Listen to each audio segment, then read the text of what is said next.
السلام علیکم عزیز طلبہ و طالبات۔ آج کی اس ویڈیو میں ہم بات کریں گے او لیول کے نصاب 3247 فرسٹ لینگویج اردو کے حوالے سے، اور اس نصاب کے تحت اگر ہم دیکھیں تو ہمارا پیپر 1 جو P1 ہے اس میں سب سے آپ کا پہلا سوال جو ہے وہ آتا ہے تفہیم کے حوالے سے، آپ کا ایک کمپریہنشن اندیکھی تفہیم 25 نمبر کا یہ سوال ہوتا ہے۔ اور دوسرا سوال جس پر آج ہم بات کرنے والے ہیں وہ ہے رائٹنگ کے حوالے سے، یعنی آپ کو مضمون نویسی، جس میں آپ کو جو ہے مضمون تحریر کرنا ہے۔ یہ بھی 25 نمبر کا سوال ہے۔ مضمون نویسی کا جو سوال ہے اسے حل کرنے کے لیے آپ کو 300 سے 400 الفاظ تک کی جو ہے حد الفاظ دی جاتی ہے، اور آپ اس کے تحت جو ہیں اسے تحریر کرتے ہیں۔ جو پیپر 1 کا دوسرا سوال ہے مضمون نویسی، اس کی 4 اقسام ہیں۔ پہلی قسم جو ہے وہ مضمون نویسی کی وہ ہے دلیل۔ اب دلیل میں جیسا کہ یہاں سوال دیا گیا ہے کہ موجودہ حالات میں مشترکہ خاندانی نظام کا مستقبل تاریک ہے یا روشن، اپنی رائے کا اظہار کیجیے۔ اب آپ کو کرنا یہ ہے کہ آپ جو ہے دی گئی جو ایک فقرہ ہے دیا گیا، آپ نے اس کو دلائل کی روشنی میں ثابت کرنا ہے اس بات کو، اور آپ نے حقائق پیش کرنے ہیں، ثبوت پیش کرنے ہیں، اور اس بات کو ثابت کرنے کی کوشش کرنی ہے کہ موجودہ دور میں آج کل کے حالات میں اگر دیکھا جائے تو مشترکہ خاندانی نظام جو ہے اس کا مستقبل تاریک ہے یا پھر روشن ہے۔ آپ نے کسی ایک چیز کو لے کر چلنا ہے اور اس کو ثابت کرنا ہے۔ دوسری قسم جو ہے وہ ہے بحث۔ اب بحث کے تحت جو سوال دیا گیا ہے اس پیپر میں وہ ہے کہ جرائم کی بنیادی وجہ تعلیم کی کمی ہے، بحث کیجیے۔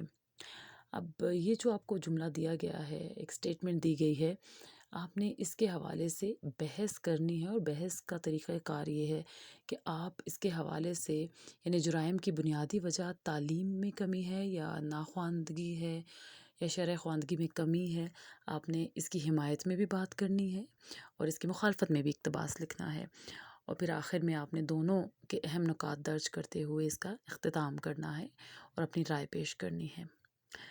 تیسرا سوال ہمارے پاس ہے تفصیل، اور تفصیل کا جو اس کی جو قسم ہے تفصیل، اس میں ہم جو ہے کوئی بھی واقعہ یا جو بھی سوال آپ کو دیا جا رہا ہے جس تقریب کے یا کسی بھی موقع کے حوالے سے، اسے آپ تفصیلاً بیان کرتے ہیں۔ جیسا کہ یہاں سوال درج ہے کہ آپ اپنے شہر کے گراؤنڈ میں کرکٹ میچ کا آنکھوں دیکھا حال بیان کیجیے۔ اب آپ کو کرنا کیا ہے کہ آپ اپنے شہر کا جو گراؤنڈ ہے وہاں آپ گئے اور آپ نے وہاں کرکٹ میچ جو ہے ایک دیکھا، آپ نے اس کی تفصیل جو ہے وہ بیان کرنی ہے اس مضمون میں، اور آغاز سے لے کر اختتام تک آپ نے تمام تر باتیں جو ہیں درج کرنی ہیں۔ تو ایک بات کا خیال رکھنا ہے تفصیل کے مضمون میں کہ تسلسل جو ہے اس مضمون کا وہ برقرار رہنا چاہیے۔ آپ نے ترتیب وار ہر چیز جو ہے وہ شامل کرنی ہے، اس میں تمام تر صورتحال جو ہے وہ اس میں آپ درج کریں گے۔ اس کے بعد آ جاتی ہے چوتھی قسم، جو کہ ہے یہاں پر بیانیہ مضمون۔ بیانیہ مضمون میں آپ کو کوئی بھی ایک ایسا ادھورا فقرہ یا جملہ یا ایک ایسی صورتحال دی جاتی ہے کہ جسے آپ نے اپنے نقطہ نظر کے تحت جو ہے اس چیز کو یا اس کہانی کو مکمل کرنا ہے، یعنی ایک ادھوری کہانی آپ کو دی جائے گی اور آپ اس کو مکمل کریں گے۔ جیسا کہ سوال ہے، آپ اپنے دوست یا اپنی سہیلی کے گھر میں ہیں، آدھی رات کے وقت گاؤں کے باہر کھیتوں کی طرف سے عجیب و غریب آوازیں سنائی دیتی ہیں، کہانی مکمل کیجیے۔ اب یہاں پر آپ نے جو ہے کوشش یہ کرنی ہے کہ تفصیل سے آپ نے اس کہانی کو مکمل کرنا ہے، لیکن ایک بات کا خیال رکھنا ہے کہ آپ نے اپنے جواب کا آغاز جو ہے وہ اسی سوال سے کرنا ہے، جو سوال دیا گیا ہے وہیں سے آغاز کریں گے اور اس کہانی کو آگے لے کر چلیں گے، مزید بڑھائیں گے، اور اس میں سنسنی جو ہے سنسنی کا عنصر شامل کریں گے ضرورت کے تحت، اور آپ نے کوشش کرنی ہے کہ اس انداز سے اس کو تحریر کریں کہ قارئین جو ہے یا پڑھنے والا جو ایگزامینر ہے وہ اس کے ساتھ جڑا رہے اور آخر تک اختتام تک تجسس جو ہے وہ برقرار رہے کہانی کا۔ اور اختتام بھی ظاہر ہے دلچسپ ہونا چاہیے۔ تو آپ نے جو ہے یہ 25 نمبر کا سوال ہے مضمون کا، اسے حل کرتے ہوئے کوشش کرنی ہے کہ 300 سے 400 الفاظ تک کی آپ کو حد الفاظ دی جا رہی ہے، تو کوشش کریں کہ آپ 300 الفاظ تک تو ضرور پہنچیں، یا 350 الفاظ تک آپ اپنا ٹارگٹ جو ہے ضرور رکھیں۔ اب ہم دیکھیں گے بیانیہ اور تفصیلی مضمون لکھنے کے حوالے سے ہمیں کن چیزوں کو مد نظر رکھنا چاہیے۔ اگر ہم بیانیہ مضمون کی بات کریں تو آپ کو دیے گیا جو بھی واقعہ ہے یا جو بھی ادھوری کہانی ہے اس کو دلچسپی سے آپ نے بیان کرنا ہے۔ اس میں دلچسپی کا عنصر جو ہے وہ آغاز سے لے کر اختتام تک برقرار رہنا چاہیے۔ واقعہ بیان کرنے والا جو ہے وہ واقعے کا حصہ ہونا ضروری ہے اس کا، یعنی کہ وہ اس واقعے میں شامل ہو۔ آپ اپنے بارے میں ضرور ذکر کریں گے بیانیہ مضمون میں۔ اس کے بعد واقعہ بیان کرنے والے کی حیثیت ایک کردار کی ہوتی ہے، یعنی آپ بحیثیت کردار کے اس کہانی میں شامل ہوں گے، اور آپ کا انداز یقیناً ایک کہانی جیسا ہوگا، جیسے آپ ایک کہانی سنا رہے ہیں اسی انداز سے آپ اس مضمون کو تحریر کریں گے۔ اب ہم آتے ہیں تفصیلی مضمون کی طرف۔ یہاں پر بھی آپ اس تقریب یا اس نمائش یا جو بھی واقعہ دیا جا رہا ہے یا صورتحال دی جا رہی ہے، آپ نے اسے دلچسپی سے بیان کرنا ہے۔ آپ جب واقعہ بیان کر رہے ہیں تفصیلی مضمون میں، جو بھی تقریب ہے اس کا احوال بیان کر رہے ہیں، کسی آپ میچ کا یا کسی شادی کا یا کسی بھی ایسی تقریب کا آنکھوں دیکھا حال بیان کر رہے ہیں، تو آپ نے بیان کرنے کا جو طریقہ ہے وہ ایسا انداز آپ نے اپنانا ہے کہ جیسے وہ واقعہ آپ دیکھ رہے ہوں، جیسے آپ ایک رپورٹر کے نقطہ نظر سے اس پورے تقریب کا حصہ تھے اور آپ نے تمام چیزیں دیکھی کہ وہاں کیا ہو رہا تھا، کیا صورتحال تھی۔ واقعہ بیان کرنے والا جو ہے اس کی حیثیت ایک رپورٹر جیسی ہوتی ہے، اور آپ کا انداز ایک رپورٹ جیسا ہوگا، جیسے آپ ایک رپورٹ پیش کر رہے ہیں۔ اب ہم بات کریں گے دلیل اور بحث پر مبنی مضامین کے حوالے سے کہ ہمیں کن چیزوں کو مد نظر رکھ کر ان سوالات کو حل کرنا ہے۔ اگر ہم دلیل کی بات کریں تو دلیل کے تحت دیے گئے مضمون کو ہم اس مضمون میں ہم موضوع کے فوائد و نقصانات جو ہیں بتاتے ہیں، کسی ایک نقطہ نظر پر ہم بات کرتے ہیں۔ اس کا مقصد اپنے نقطہ نظر کے مطابق قاری کو ترغیب بھی دینا ہے اور موضوع سے متعلق آگہی بھی دینی ہے۔ انداز ایسا ہو کہ جس میں کسی حد تک کسی کو قائل کرنا ہو یا قائل کرنے کا انداز پایا جاتا ہو۔ دلیل کے مضمون میں ہمیں دلائل دے کر دیے گئے جملے کو یا جو بھی دیا گیا نقطہ نظر ہے سوال میں، ہم نے اس بات کو ثابت کرنے کی کوشش کرنی ہے، اور حقائق اور ثبوت کے ذریعے ہم اس بات کو ثابت کریں گے۔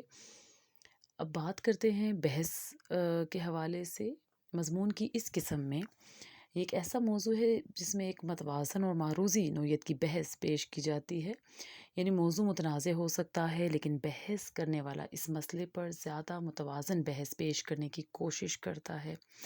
اس بات کا مطلب یہ ہے کہ آپ نے بحث کے سوال کو یا مضمون کو حل کرتے ہوئے اس موضوع کی حمایت میں بھی بات کرنی ہے اور اس کی مخالفت میں بھی ایک پیراگراف لکھنا ہے، اور پھر اگلے پیراگراف میں آپ دونوں جو ہے نقطہ نظر کے حوالے سے جو اہم نکات آپ نے بتائے انہیں پھر شامل کریں گے، ان پر بات کریں گے، اور آخر میں جو ہے نقطہ نظر اپنا پیش کریں گے۔ تو ایک ایسا انداز ضروری ہے اس مضمون میں جس میں بحث کا انداز آپ کو نظر آئے، اس کا طریقہ کار جو ہے وہ بحث کا ہو، اور آپ دونوں نقطہ نظر جو ہے وہ قاری کے سامنے پیش کرتے ہیں، یعنی اس موضوع کی حمایت اور مخالفت دونوں کے حوالے سے آپ بات کریں گے۔ دراصل اگر ہم یہ دیکھیں دلیل اور بحث کے حوالے سے کہ ان میں کون سی ایسی باتیں ہیں جو ان دونوں کو ایک دوسرے سے الگ ظاہر کرتی ہیں، ان میں فرق کیا ہے، اور کون سی باتیں جو مشترک ہیں۔ پہلے ہم دیکھتے ہیں مشترک باتیں کیا ہیں، یعنی اگر آپ دلیل کا مضمون جو ہے اٹیمپٹ کر رہے ہیں یا بحث کا مضمون اٹیمپٹ کرتے ہیں تو دونوں میں آپ کو کن چیزوں کا خیال رکھنا ہے۔ آپ کا آغاز ہوگا باقاعدہ تمہید باندھ کر، پھر آپ آغاز کریں گے، یا آپ کہہ لیں ابتدا جو ہے پہلا پیراگراف جو پہلا اقتباس ہے وہ، اس کے بعد نفس مضمون، اور پھر اختتامی جو آپ کا پیراگراف ہے۔ جو بھی آپ مواد لکھ رہے ہیں وہ اس کا موضوع سے مطابقت رکھنا بہت ضروری ہے، قاری کی توجہ کا حصول بہت ضروری ہے۔ کم سے کم 3 اور زیادہ سے زیادہ 5 پیراگراف جو ہے آپ اس مضمون کے تحت دلیل یا بحث میں تحریر کر سکتے ہیں۔ آپ کو الفاظ کی حد جو دی گئی ہے وہ 300 سے 400 الفاظ ہے۔ آپ کا جو مواد ہے یعنی کانٹینٹ ہے اس کے 10 نمبر ہیں، زبان کے معیار کے بھی 10 نمبر ہیں، اور جو انداز ہے آپ کا تحریری انداز اس کے 5 نمبر ہیں۔ آپ قواعد کی اگر بات کریں تو مربوط ہونے چاہیے، مرکب پیچیدہ جملے، حروف ربط کا استعمال، محاورات اور حوالہ جات جو ہے وہ ضروری ہیں۔ اب ہم بات کرتے ہیں وہ باتیں جو دونوں میں مختلف ہیں یا دونوں مضمون کی دونوں اقسام کو ایک دوسرے سے الگ کرتی ہیں، جدا کرتی ہیں۔ اگر دلیل کے مضمون کی بات کی جائے تو آپ اپنے موقف کے حق میں دلائل پیش کرتے ہیں۔ دلائل جو ہیں وہ ٹھوس اور تحقیق پر مبنی ہونے چاہیے۔ دونوں معاملات پر اپنا نقطہ نظر آپ پیش کریں گے اور آخری پیراگراف سے پہلے مخالفت کی اہم دلیل کو رد کرتے ہوئے اپنے موقف کی حمایت یا وضاحت کے لیے دلائل دیے جاتے ہیں۔ آپ نتائج اخذ کریں گے اور حتمی رائے دیں گے۔ جو بحث کا مضمون ہے اگر ہم اس کی بات کریں تو یہاں آپ منفی اور مثبت دونوں آرا پیش کرتے ہیں۔ آپ نہ حمایت میں جائیں گے نہ مخالفت میں جائیں گے۔ سب سے اہم جو شرط ہے بحث کے مضمون کی وہ ہے توازن برقرار رکھنا۔ غیر جانبداری سے آپ نے یہ مضمون تحریر کرنا ہے۔ کم از کم 4 دلائل مثبت اور 4 جو ہے وہ منفی پہلو کے حوالے سے آپ درج کریں گے، اور ہر پیراگراف میں ایک نقطہ ہونا چاہیے، خاص نقطہ جس پر آپ بات کریں اور کسی موضوع پر ایک طرح کا موازنہ آپ کر سکتے ہیں۔ تو یہ ہیں جی بحث اور دلیل کے مضمون کے حوالے سے چند ایک آپ کہہ لیں نکات جو کہ بہت اہم ہیں، جن کو مد نظر رکھ کر آپ ان مضامین کو تحریر کریں گے۔ مجھے امید ہے عزیز طلبہ و طالبات یہ ویڈیو آپ کے لیے بہت کارآمد ثابت ہوئی ہوگی۔ اردو فرسٹ لینگویج 3247 کے پیپر 1 کا سب سے اہم سوال مضمون نویسی، جو کہ 50 میں سے 25 نمبر آپ کے لیے یہ سوال جو ہے وہ کور کرتا ہے، تو بہت اہم ہے، اور پلیز اس سے ضرور استفادہ حاصل کیجیے گا۔ اس لیکچر کو بغور سنیے گا اور سمجھیے گا، اور مضمون تحریر کرتے ہوئے ان تمام نکات جو ہے ان کو مد نظر رکھیے گا۔ میری کاوش کو سراہنے کے لیے ضرور جو ہے اپنے کمنٹ سے آگاہ کیجیے، اور اس چینل کو سبسکرائب کر لیجیے تاکہ آئندہ آپ کو جو ہے اردو کے حوالے سے مختلف جو ہے نصاب میں شامل جتنا بھی مواد ہے اس کے حوالے سے لیکچر سننے کو ملیں۔ اگلی ویڈیو تک کے لیے اللہ حافظ۔